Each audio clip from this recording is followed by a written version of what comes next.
Welcome back, friends. In this video, I'm going to go through a Q&A session with questions from you based on gear. Okay, so we have two people actually who sent in questions specifically on gear. And by the way, these are questions from people on my email list from markhemmings.com. And we had so many awesome questions that I just split them up into small videos. So here's the first question, and it is from Angela. Mark, thank you for this opportunity. I only have a small digital camera and I'm thinking of getting a DSLR camera, but I don't know what to consider as a beginner camera. I don't know what to look for in terms of functionality and price and what would be appropriate for a first timer.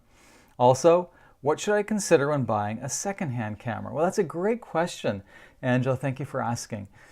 Now, I honestly feel that the Fujifilm X series is the best series for people who are stepping up into fully functional cameras that allow for aperture priority, shutter priority, full manual, and a lot of awesome controls.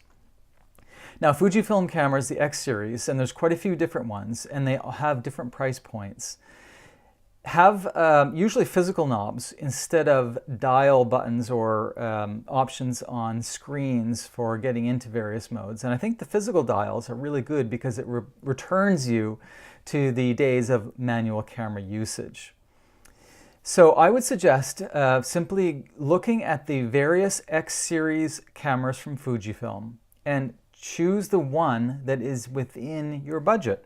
And I pretty much guarantee you that regardless of which one you choose, you will be getting awesome pictures, because I know firsthand, because I use Fujifilm constantly every day, that they have very good quality products.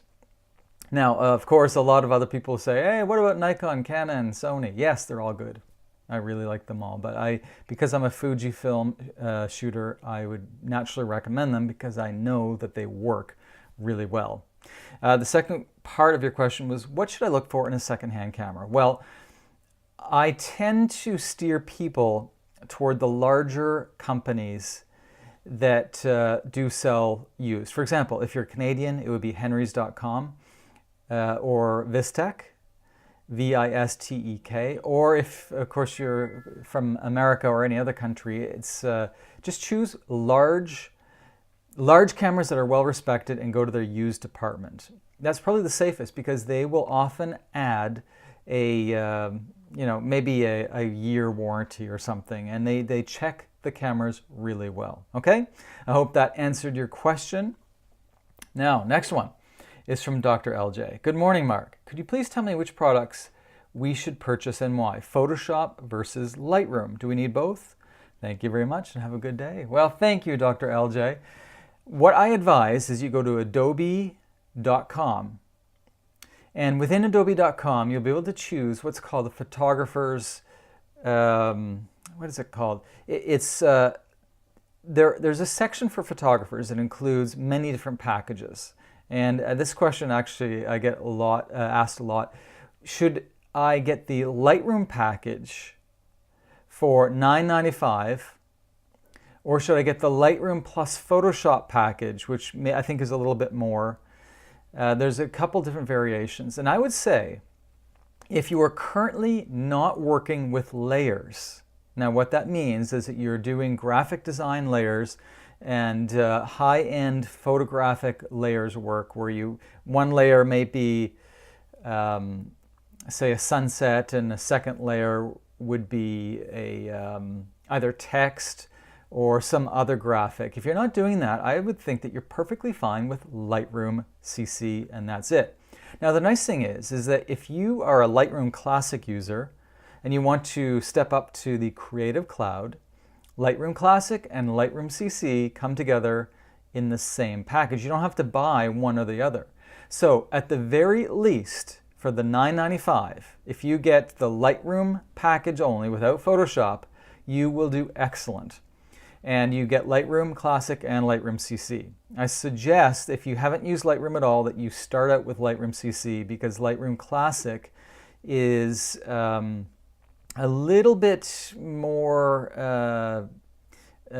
I would say, it's definitely not as mobile Lightroom CC is mobile in the sense you can edit on the go on your phone, and everything lives in the cloud. So I do suggest that when people are starting out, go to Lightroom CC. Okay, I hope that helps. And again, if you feel if you're not wanting Photoshop, if you haven't really felt that need, I would say don't get it, but get it later, maybe if you feel that you want to learn Photoshop.